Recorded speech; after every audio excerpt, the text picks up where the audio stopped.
Professor Kelly taught in philosophy and the humanities at Stanford and in philosophy and neuroscience at Princeton before joining the Harvard faculty in 2006. An affiliated faculty member in Germanic languages and literatures, he's Teresa G. and Ferdinand F. Martinetti, Professor of Philosophy, and served as chair of the Department of Philosophy from 2009 to 2015. Professor Kelly is a co-author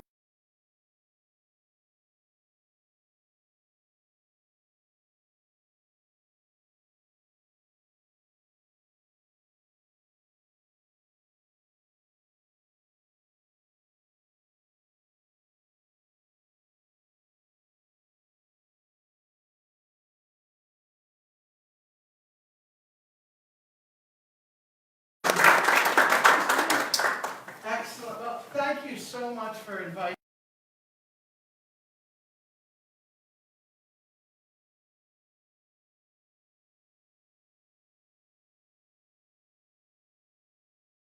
I love this library, although it looks a lot different than it did when I was little. And I'm super excited to come back here and talk about the importance of a liberal arts education. So what I'm going to do is I'm going to talk a little bit about the importance of education generally, because in preparing for this talk, I started trying to figure out what people have to say about that. They have some interesting things to say, so I'll say them, I'll report on them, but I think they're not the most interesting things. So I'm going to get to what's interesting about a liberal arts education in particular in the end. So, and I'm going to try to tell a bunch of stories. So the first story is that I teach at Harvard. I oversee a lot of students. My wife and I oversee a house in which 400 undergraduates live. And we supervise and advise a bunch of students. And I go to talk with students a lot. And one of the things I like to do outside of the classroom when I go to talk to students is I like to challenge them to reflect on and to talk about what they're hoping to get out of their education when they're here in college. And I went about 3 or 4 years ago to talk with a men's varsity soccer team. Not the most intellectual group of guys, but nice fellows. And I stood there and I said, you know, I want to ask you why you're here at Harvard. And I said, I don't just mean why you're here at Harvard instead of Yale or Stanford, but like, why are you here at Harvard at all? And to ask that question, I want you to think about this guy. So does anyone recognize this guy? I wouldn't have recognized him, to be honest. His name is Peter Thiel, and he's the founder of a tech thing called PayPal, which some of you may have used. And he's also the founder of a fellowship program, which is called the Thiel Fellowships. Now the Thiel Fellowships are weird. This guy is a billionaire, so he has lots of money, and he wants to affect society in a certain way. He gives $100,000 fellowships to people who are under 20 years of age, and to apply for the fellowship, you have to do a sort of a business application. You have to say, this is the company that I want to found. And if he chooses to give you the $100,000, then the condition is that you not go to college.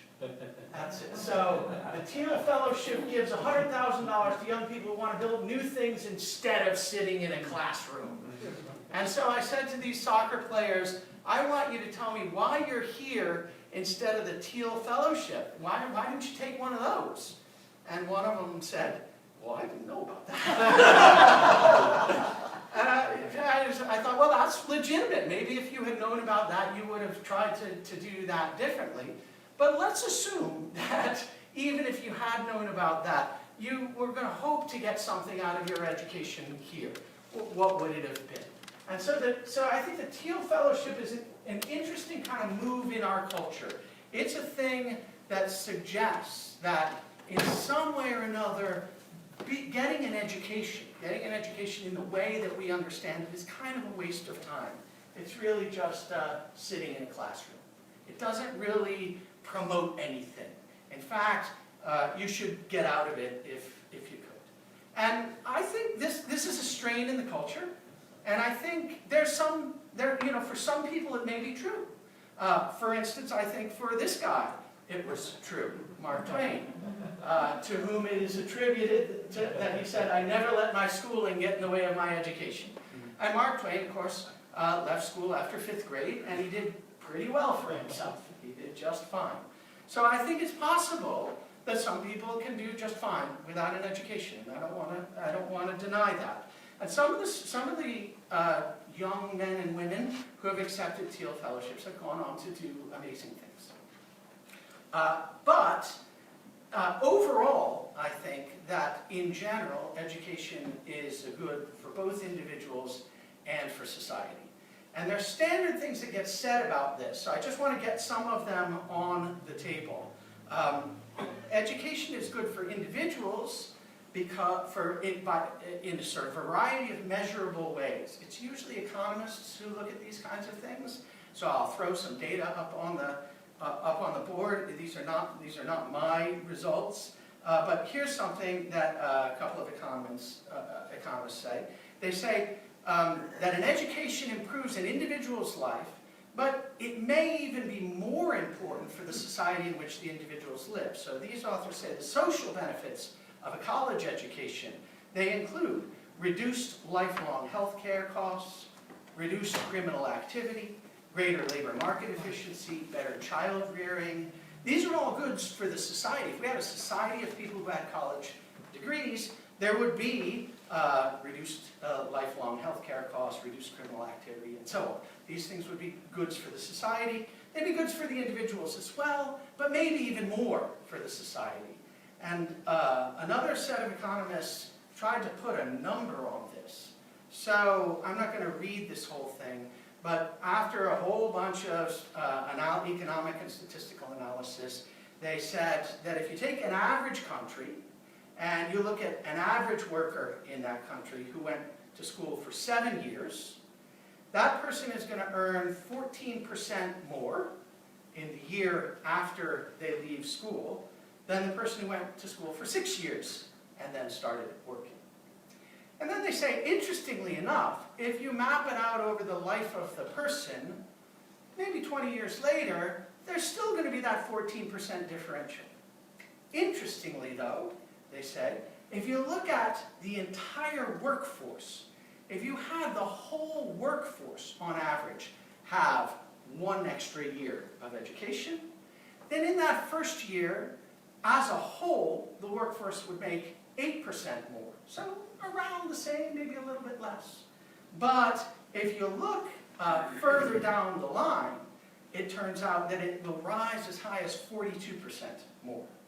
So in the society where on average, everyone is educated 1 year more, 7 years rather than 6, let's say, as a whole, over the long term, you get an increase in the, let's say, something like the gross domestic product of the society by something like 42%.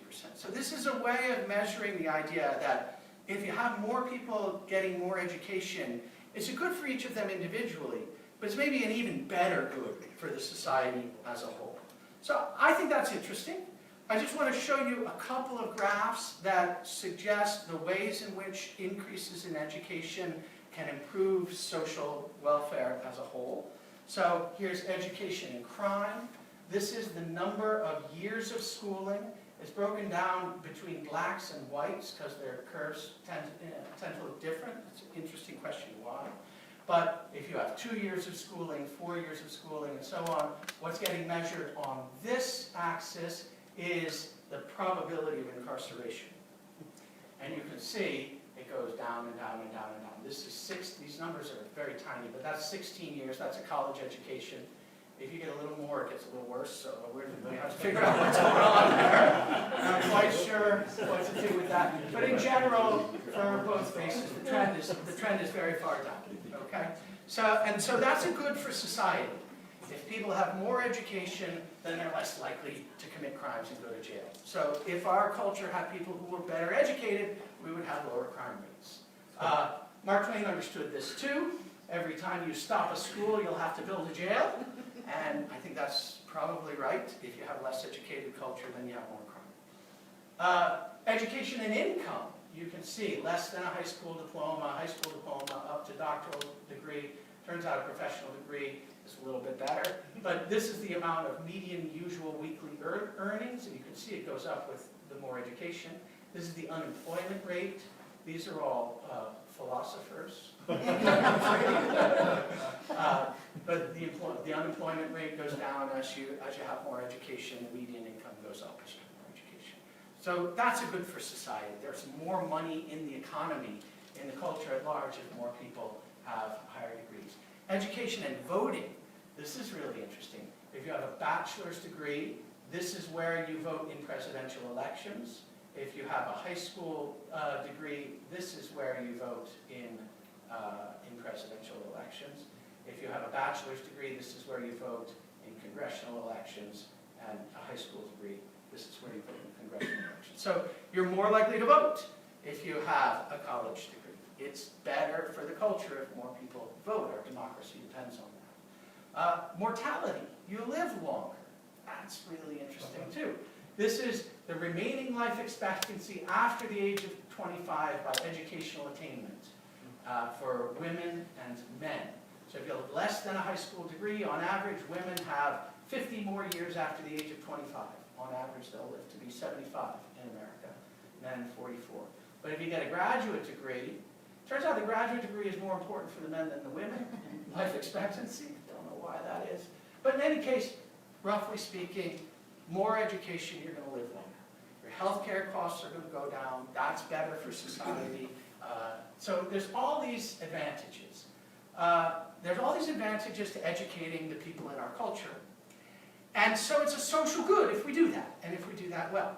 It seems to me an interesting fact, however, that the cost of higher education is being shifted to individuals, even though arguably, at least, its primary benefit is to society. So this is not the main point of my talk, but this is a thing I find interesting and would love to think more about. So here's an article from the Atlantic Monthly about a year and a half ago. The latest annual survey of state spending by state higher education executive officers found that since 1992, spending per student, this is for state universities across the country, spending per student has declined at public universities and colleges by about 8%. In turn, per student tuition revenue has increased by 96%. So basically, the government's not funding the universities. We're pushing the costs off onto the individuals and the families who end up bearing those costs, even though it's the society ultimately that benefits probably more. This is a graph that shows the same thing, state spending on higher education from 2008 to 2017. It's obvious that the effect of the recession in 2008 was important, and arguably, I mean, it looks like the trend is up since then, so that seems good to me. But that's the basic background. Having an education is good for you as an individual, and it's good for the society at large. But these are all economic analyses. And I don't know why I put this one in. I have nothing against school boards myself. My mom might have even been on one, I'm not sure. But this one I do believe. What we're talking about here are economic analyses, statistical analyses. You can make these numbers say anything you want to, probably. I mean, there are better and worse ways to do that. So my overall goal is not really to tell you this fact that it's better for our culture that more people have an education. What I really want to talk about is a liberal arts education in particular. So liberal arts education has an ancient history. The idea of what we understand as the liberal arts education goes all the way back to ancient Greece in the 5th century BC. There's a whole history of discussions about what makes a liberal arts education important. The first thing to know, some of you may know this already, is that a liberal arts education is not an education that makes you liberal. Sounds like it should, but it's not. The word liberal in liberal arts comes from the Latin word libertas, which means free. So a liberal arts education, officially in history, is an education suitable to a free person. Slaves wouldn't get a liberal arts education. And the person who's really interesting writing about this is the Roman philosopher Seneca, writing in the 1st century AD. And Seneca, in a letter, Epistle 88, that he wrote to a friend of his said, "Why are you doing all this studying anyway? Why do you read these philosophers? Why do you read this literature? What's the good of it?" Seneca said, "Look, I don't think any education that's devoted to making you money is worth anything at all. What matters to me is an education that teaches you how to live as a free person can and should." Now, slaves don't have the option of choosing how they're going to live, so a liberal arts education wasn't suitable for a slave. A slave didn't get to make choices about what they were going to do in their lives. That was the point of being a slave, that you didn't get to make those choices. But a free person could make those choices and had the responsibility to think about what it would be to make those choices well. And a liberal arts education is devoted to helping you gain the skills for thinking about what it would be to make those choices well. Now, Seneca was in a particularly interesting position because in addition to being a great Roman philosopher, being the sort of personal philosopher to the emperor, not a good emperor, Nero, one of the famously bad ones, but Seneca had a very high position in Roman society. He was also the richest man in the whole Roman Empire. So he could say, any education devoted to making you money, He had the freedom, let's say, to be able to say that. So I think, I'd like to turn it around a little bit. I'd like to say a liberal arts education isn't just for people who are free, in the sense of not slaves, and not even slaves to having to work and make money. I mean, many of us are slaves in that sense. We've got to work to make a living. Even if we're free so we can make choices, where it's sort of a slave to our jobs or something like that. I don't think a liberal arts education is for someone who's free of all those burdens and responsibilities. I think a liberal arts education is not for free people. A liberal arts education makes people free. And it makes you free to make choices and live well. That's what it makes you free for. So that's what I want to try to talk about. I want to try to talk about the philosophy of a liberal arts education. What's it for? Now I'm going to tell a second story here.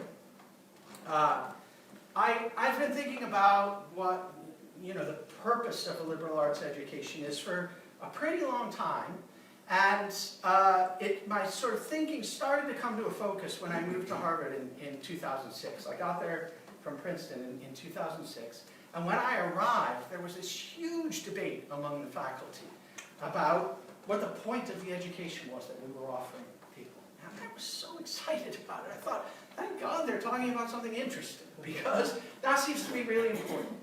And as a philosopher, I mean, Amy read my biography. I didn't start off as a philosopher. I started off in math and computer science.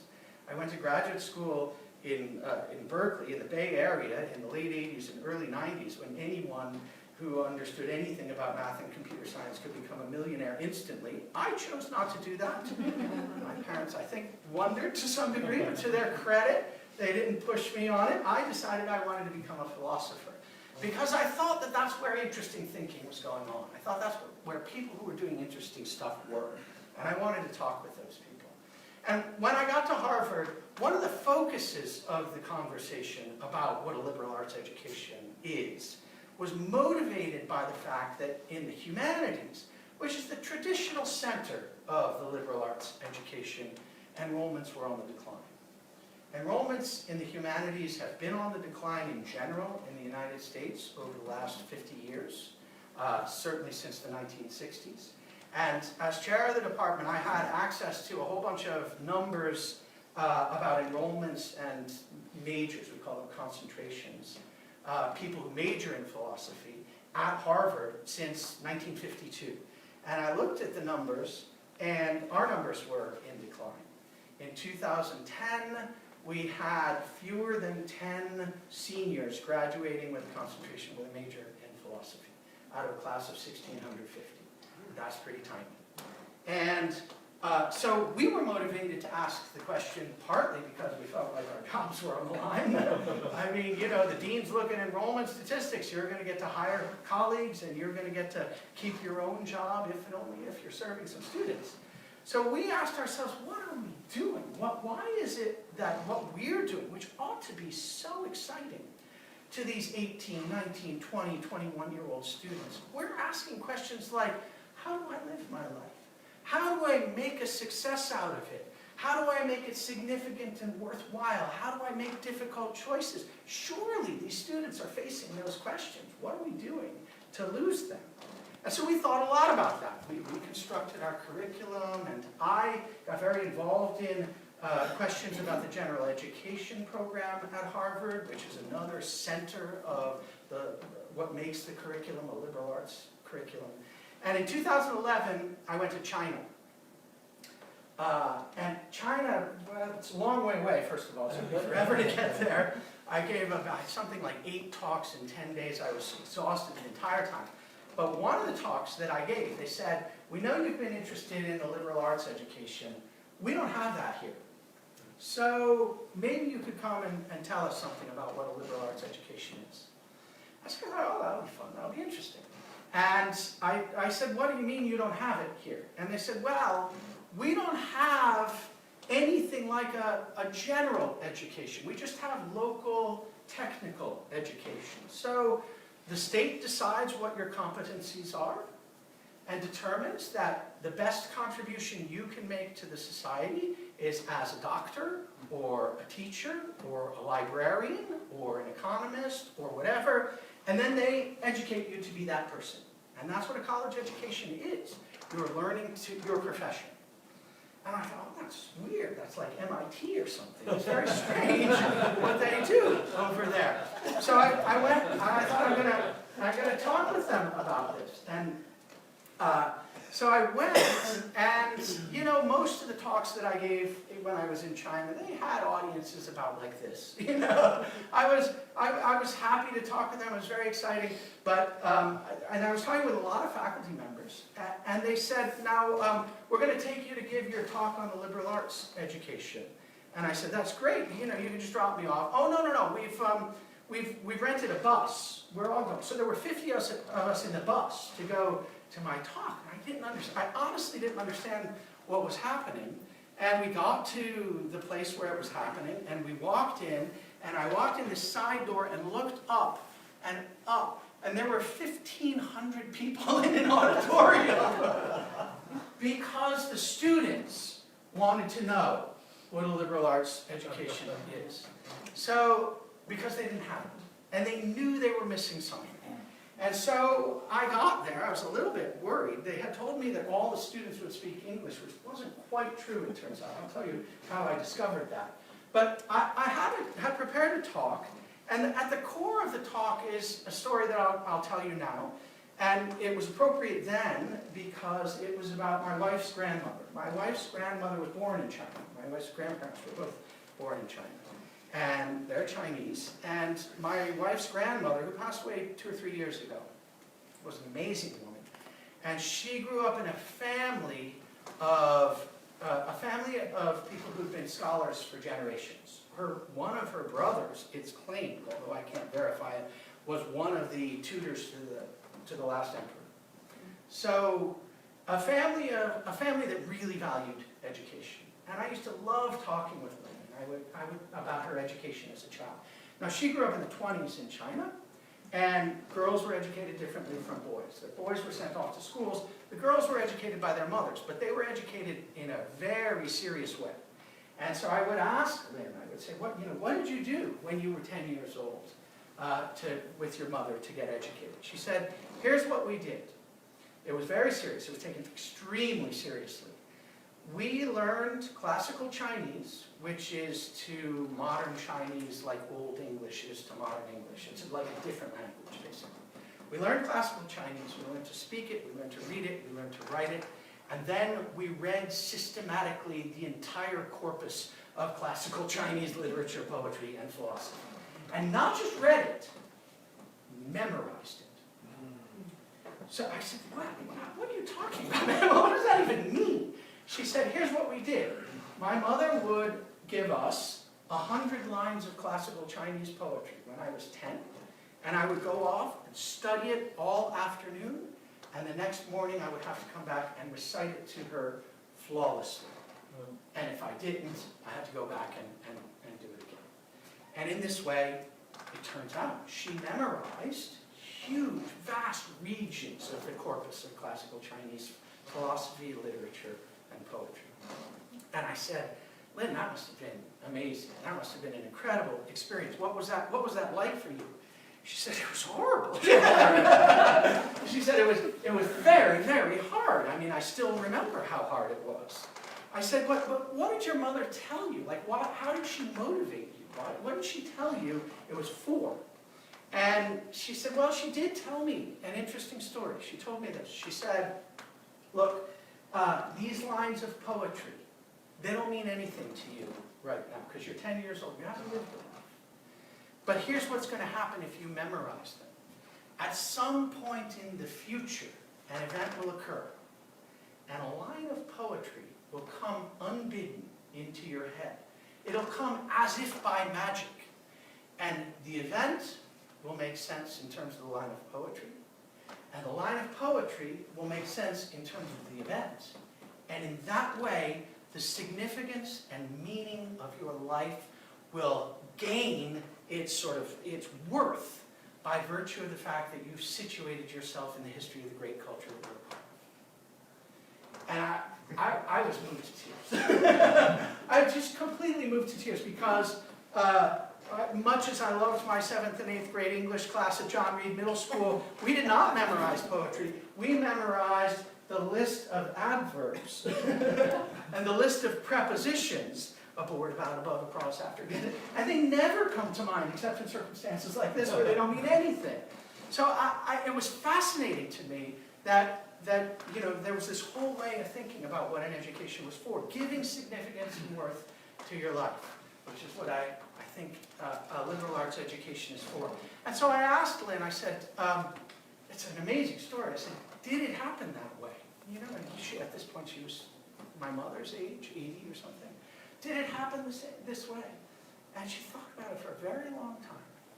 And she said, no, not really. And I was heartbroken. I just thought, that's terrible. And then there was another long pause, and she said, some of the lines still haven't come into my head. And I thought, oh my God, what kind of life have you led? There's so many lines of poetry in you that it's like a vast, an infinite reservoir. Every time something happens in your life, lines of poetry are coming into your head to make sense of the significance and the meaning of it. And I thought, her life is just different than my life. I wish, I've tried, I'm too old now, but I still try.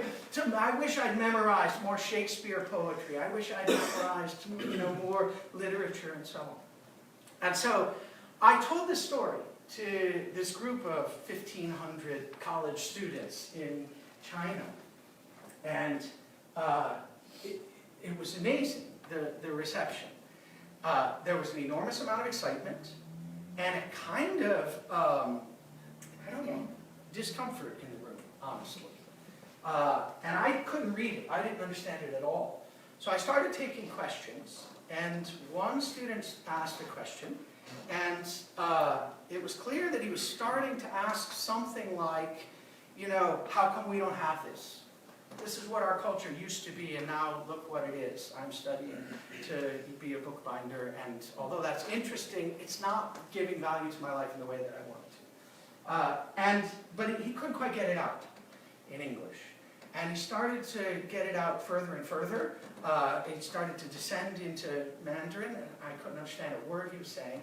And eventually, a woman who I hadn't noticed before, a very small woman sitting at the front of the auditorium, who had what I later discovered was the only other microphone available. She was holding a microphone. Went up to this student and said something to him very quietly in Chinese, and he sat down and honestly shook for another 10 minutes. And later I asked, and this had been the Communist Party monitor, who was there to make sure that things went properly, and she had told him that the questions that he was asking were inappropriate. And I think this is a way in which there's something dangerous about a liberal arts education, because the idea that it might make people free in a society in which people are not intended to be free can be viewed as a danger. Now, interestingly, at the time, the Chinese government was actively looking into the idea that maybe their workers would be more productive if they had a broader education than the narrow technical education that they were being given. They later came to decide that no, that was not the path they were going to take, and the educational system, as I understand it, is basically the way it was. But I think a liberal arts education ought to be incredibly exciting. It ought to be incredibly valuable, and you ought to have a sense of what's on the line, the possibility of a life of significance and worth that you get through the reading of these kinds of materials. I think I'll tell one more story, and then, I'll tell one more story, and then we'll stop and have discussion. I think there's something broader about the importance of a liberal arts education. And it has to do with the role that technology is playing in our lives nowadays. I think that technology makes it harder for students to focus on the advantages of a liberal arts education. I think this is true in a variety of ways. I think there's an important sense in which technological devices aim at not making us free. They aim to seduce us, to addict us, to make it impossible for us to set them down. That's a design goal for many technological devices and applications. So I work with students. I had a student last year who wrote a senior thesis jointly with philosophy and computer science. He went on to work at Microsoft. And his question was, how could you design things like social media apps in such a way that they didn't make you never, ever, ever want to put them down? Because that's the way they're designed. There's lots and lots of psychological research that goes into the question, how can we design the feed? How can we design the various things that blink and catch people's attention so that it's less and less likely that people will ever leave this thing? That's the goal of the people who design this. There's a way in which, and you can see why it's the goal, because the companies make more money the more eyes they have on their site. So there's a sense in which technology is aimed at enslaving us. But I want to tell just a very local story about how that might work. And it takes place in the context of the field of artificial intelligence, which is a field that I was interested in, that I worked in for quite some time. I thought somehow humans are characterized by their intelligence, so if you could build a machine that was intelligent, you'd understand what humans are. And I now think that's just misguided. I think that the kinds of things that people do when they build machines that they claim are intelligent, it's not really capturing the essence of what it is to be us. But the artificial intelligence community is devoted to the idea that if you could build a machine that did intelligent things, that would be the highest form of achievement.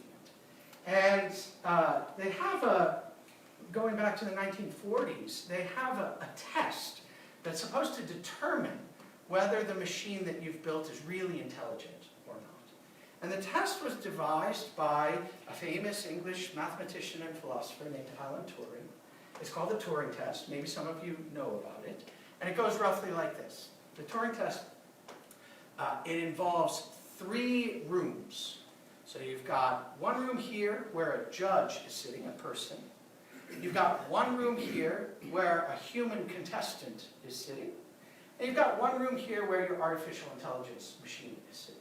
And they can communicate, these 2 rooms can communicate with the judge. And the judge will ask them questions. And Turing said, look, you want to know whether the machine you've built is intelligent? Here's what you do. You let the judge ask questions to these two rooms without knowing who's in which room. And you try to, if the computer can fool the judge after a certain amount of time, can make the judge think that he's the human and not that other guy, then we'll call that machine intelligent. Okay. So interesting test. Interesting. It's somehow, if you can convince another person that you're intelligent, then you are. And so, since 1990, the artificial intelligence community has had a test like this. Every year, they have a competition. It's called the Loebner Competition, because Loebner is like Martinetti, the guy who gave all the money for it. Martinetti is he distributes wine. Loebner, I don't know how Loebner made his money. So the Loebner Competition takes place every year since 1990. And computer scientists will build these machines that try to compete in the Turing Test and win. And the question, the big award, is to the computer, the artificially intelligent machine, that convinces the most judges over the course of the competition that it's the human. Okay? So, it convinced 7 out of 10 judges on 10 different occasions. So that's the most human computer award. But there's another award in this competition, which I'm really interested in, because you need these other competitors. You need the people who actually are human, who are going to be in the competition.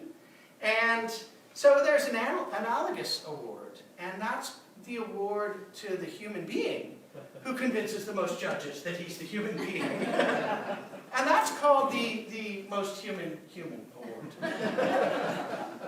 So there's a fascinating book by a guy named Brian Christian who decided he wanted to win that award. He wanted to win the most human award. And so he started asking himself the question, well, what would you have to do to convince another human being that you're the human? Like, what are human beings good at that computers are not really good at? So, turns out, like, math problems, that's not it. Computers are really good at those. So, like, you're probably not going to spend a lot of time, trying to answer math problems. The computer's going to be able to do it. Humor turns out to be an interesting thing. If you can crack jokes, if you can say things ironically, if you can indicate double meanings, that's a thing. But what counts as the relevant thing changes over the years, because all of a sudden the computer scientists have decided, well, I know what it is. We're going to make a system that can tell jokes. Well, let's teach it a lot of jokes. Okay. So Christian, he entered this competition 3 years. He won the most human award all 3 years. And this book is about what it was like to be involved in that competition and what he had to do.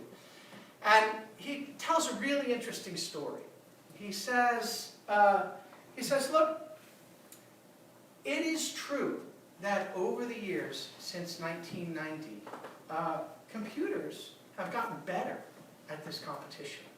They've been able to convince more judges more of the time that they're the human.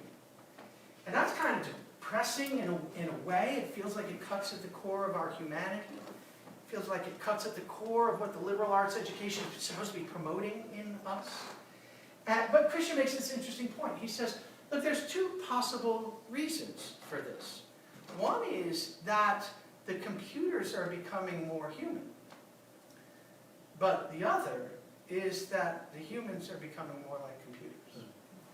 And he said, I actually am worried that it's the latter that's the more relevant explanation. And it may have to do with the decline in the liberal arts education. But he says that it's just writ throughout our society. He says, think about how many people now have jobs that are intended to be jobs that could basically be done by computers. He gives the example of the person at the call center, the helpline that you call. And he says, look, here's what it is to be the person at the helpline. Someone calls up and you say, which problem have you got? Oh, okay, it's number 173. and then they go to the flow chart, and they ask the relevant questions, and sooner or later they get to the bottom of the flow chart, and maybe, hopefully, they've solved your problem. He said, but where's the humanity in that job? What you're doing is following directions in exactly the way that a computer is intended to follow directions. You've taken all the human judgment out of it. And what's worse is that the person on the other end of the line, us, if we're not the workers at the call center, are forced to be like computers too, because we've only got a certain range of options. We've got the range of options that are on that person's flowchart. And so we have to become less than human in order to navigate the technological society that's being built around us. And he said that that's the thing that he worries about most, that the way in which technology is not on its own bad, but the way in which it's being integrated into society is subtly and in ways that we don't even recognize dehumanizing all of us. And in that context, it seems to me, the idea that a liberal arts education, an education in which you can recognize moments of significance as worthwhile because of the connection they make to you, as embedded as you are in the culture that you're in with its history and so on. When the fact that we can't even recognize those moments anymore because we don't have the educational background to experience the world in that way means that we don't even notice the kind of dehumanization that's happening by virtue of this technological stuff. So in that context, it seems to me, the liberal arts education is even more important. It's not just that it gives us lives of significance and worth. It's that in the technological age, that's what's under attack. That we're lacking the kind of freedom that people in earlier ages might have had because the practices that we've built up around our technological culture dehumanize us in the first place. And so that's why it seems to me, one of the many reasons it seems to me that a liberal arts education is super important. A liberal arts education is not an education that teaches you the skills for employment. It's not an education that teaches you some kind of technique for programming computers or for doing financial analyses or something like that. Those are interesting things. Those may well be important things. The liberal arts education is an education that's devoted to giving you the skills for living a life that's significant and worthwhile. And I think that's what we all ought to aim at.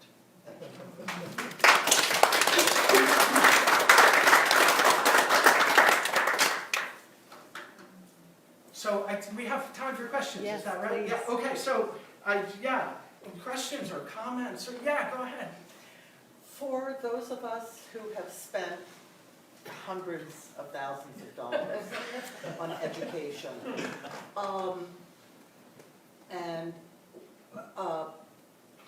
what is the job market like? I mean, it's wonderful, and I totally get it. I mean, it's wonderful that people learn to think and feel and understand humanity. Does the job market recognize that? Do they want the person who knows how to think and isn't just a little robot? So I can tell you this. So I mentioned that in 2010, we had fewer than 10 graduating seniors in the philosophy department. This year, we're going to have almost 40 graduating seniors in the philosophy department. And a lot of that is due to the curricular rearrangements that we've done. We've tried to teach courses that are exciting to the students. We've tried to ask ourselves the question, why should what we're teaching be interesting? But a lot of it, I have to brag a little bit, is due to my wife, who is in the department with me, and who organizes our undergraduate program. So we've done a lot of outreach trying to explain to students why it would be interesting to do this. But a lot of it has also involved trying to think about that question. What's going to happen for these students? Now, you know, our students are going to be just fine. They're going to graduate with a degree from Harvard, and that is our first, sort of line of attack. Yeah. We say to them, or more importantly to their parents, because that's really who's asking why they're majoring in philosophy. We say to them, you're going to be just fine. And then we have lots of data to suggest that they really are going to be just fine. Our graduates are getting jobs all over creation. And they're getting, I mentioned the senior who graduated last year, who was my thesis student, who as a philosophy and computer science concentrator has a job at Microsoft. And honestly, I do think in the tech sort of domain, there's more and more of a call for this kind of thinking. And I'll tell you, I mean, Harvard in particular has placed a bet on this. They've put a huge amount of money into their engineering and computer science programs.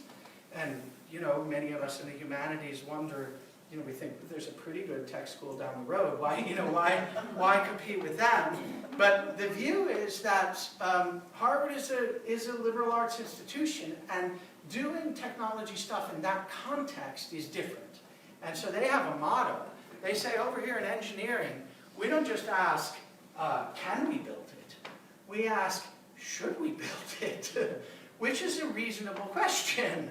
In fact, quite a good question. And the philosophy department has recently become deeply engaged in the computer science program. Every single course that's taught in computer science at Harvard now has a module that's taught by a philosopher, where they address questions like, what are the philosophical issues here? What are the issues with respect to ethics, with respect to justice and fairness, with respect to, how society is going to turn out afterwards? We don't know the answers to these, but we know how to ask these questions. Let's explore. Should we build a self-driving car? Well, it turns out they run over a lot of people, and like, whose responsibility is that? How do we think about and the tech world, to its credit, I think, is starting to recognize that that's the future. Those are the things that they need to think about. So we have lots of students who go into technology. We have students who go into law. Another of my students, a lot of our students will jointly concentrate philosophy in something. So a student of mine from last year was a philosophy and statistics concentrator. And he's now running political campaigns, and he's the personal assistant to the president of U.S. Soccer. So he's doing sort of working in that range of areas. So we have students who go into hedge funds, and not a small number of students who go into hedge funds, because there are a particular range of hedge funds who are asking questions like, we're going to take the long bet. We want to know whether oil is going to be profitable 30 years down the line. How do we think about that? Like, what kinds of questions would we even ask if we were going to try to address that issue? Turns out, people in the humanities, people with a liberal arts background, they're good at asking questions. That's what we teach them to do. They're good about thinking about a domain and asking the question, what's important here? What's the relevant stuff? What should we be paying attention to? So I do think those skills are recognized. Now, but I have to go back and say, we do have a select group. Our students get a bump up because of where they're graduating from. But I'm hopeful in that respect. Thank you. Yeah.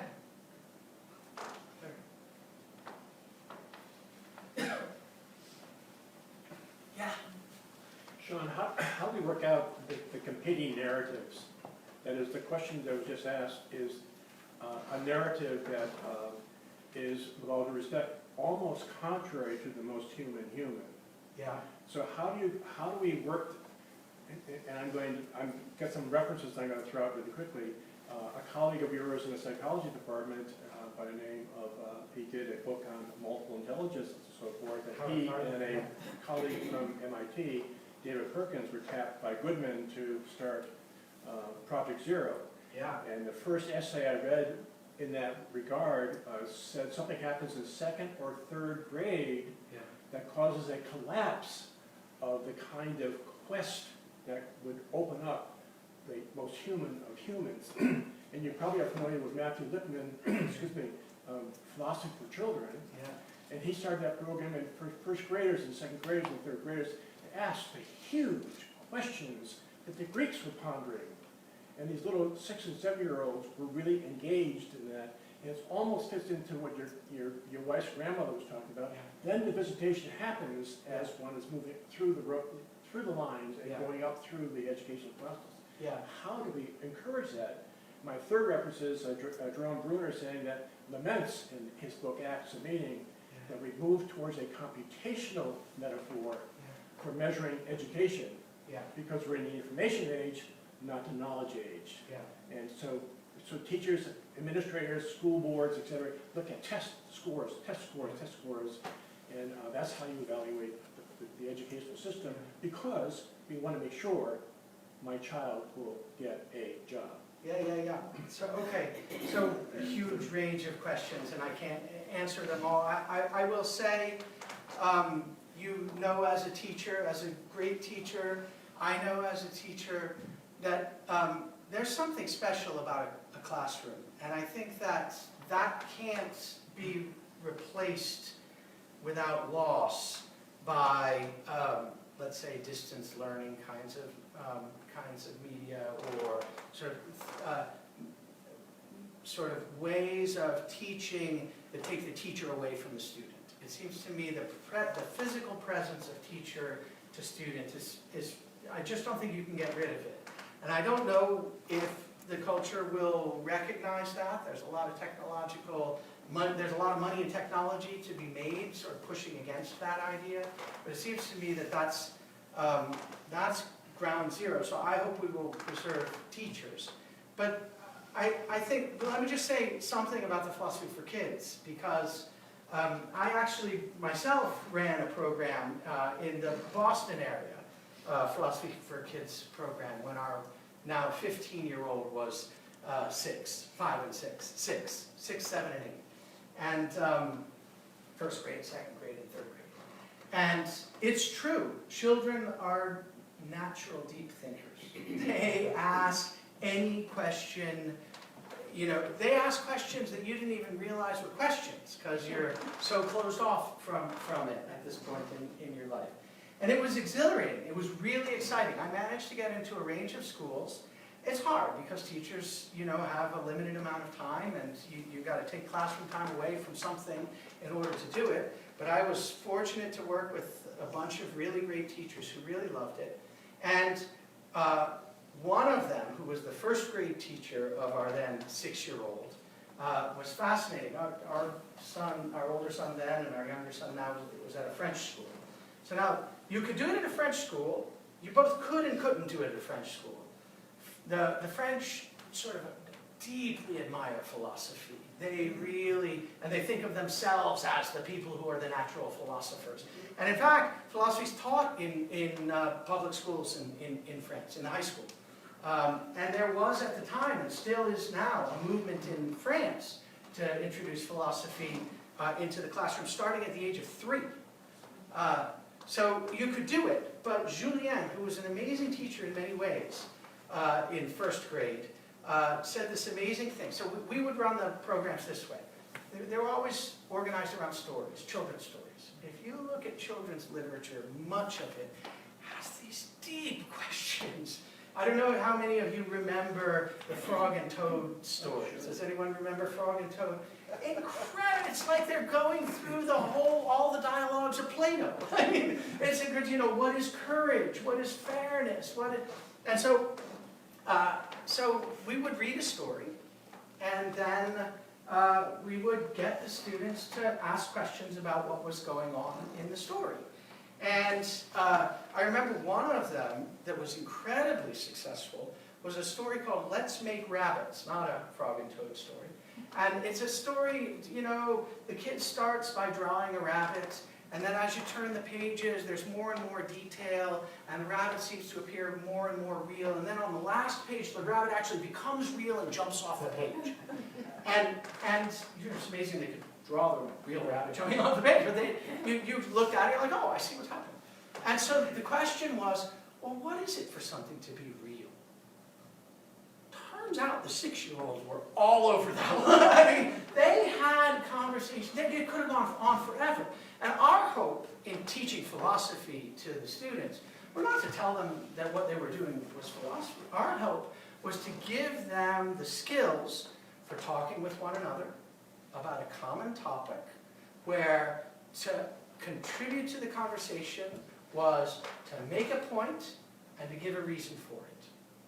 and then for someone else to enter the conversation and to address that point, either support the reason that was given or give a counter-argument, give another reason against it. But it's all about how do you interact with one another so that as a community you can come in discussion to explore a topic. That's what I think philosophy is. And they were amazing at it. They were incredible at it. And they just lit up.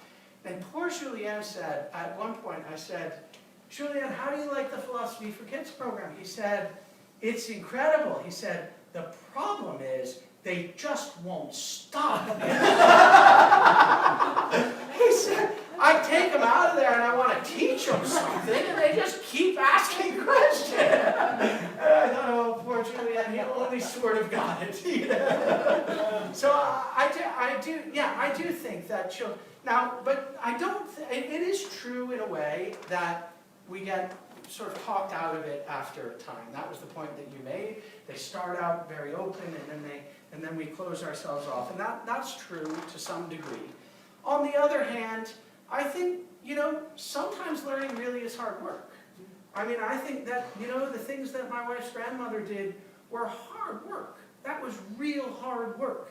And it wasn't just like, she didn't love it every moment of the day, but it paid dividends anyway. So I'm not against the idea that we should be giving our students difficult things to do that take some real effort and some real work, because I think that can be valuable as well. I think it will, in a certain way, close them off. I mean, if you're busy memorizing lines of poetry, you're not busy asking, you know, what does it all mean? But it may open it up in a broader way later, and that's the hope.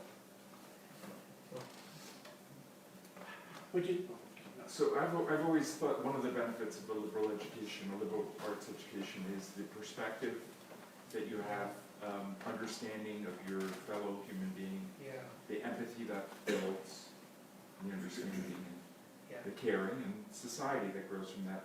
And I was struck as I was listening to you, and I'd ask you to comment on this, that with the decline of that in our society, there's been a parallel of division and increased hate and just real lack of understanding and empathy. And I wonder if you could comment on it, if you see that as well. I mean, I can talk about my own community, which is the community of students and faculty at the university. I don't see it primarily in the classroom, which is kind of interesting and maybe surprising, because a lot of people talk about the way college communities are in decline in this respect. I don't really see it in our house very much, which is a bigger group, 400 students. But I do see it in the community at large. That's to say, there are places where groups of people who aren't facing one another and trying really to have conversations will criticize one another from a distance, not really understanding who the other person is that they're talking about. And I do see that. Now that maybe I can't really tell whether I see that more than I saw it 30 years ago when I was in college or not. My perspective is different, so it's a little hard to figure out how to correct for that. But in that particular community, I think the great hope is that when people get face to face, it is hard, not impossible, but hard not to take the person you're talking with seriously. And you know, so my hope is that what we do in the classroom will sort of mitigate against that. But I don't know. I don't know for sure.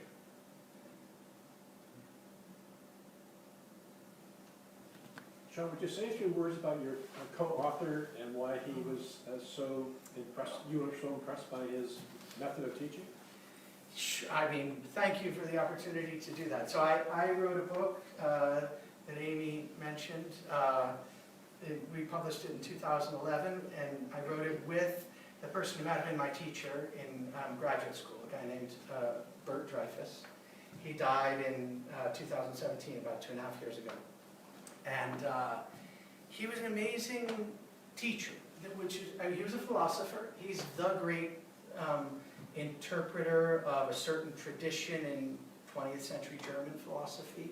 He will go down in history as the person who introduced French and German philosophy to English speakers in the second half of the 20th century, and made it possible for people to see it as valuable and interesting, even though it was very different from the kind of stuff that was going on here.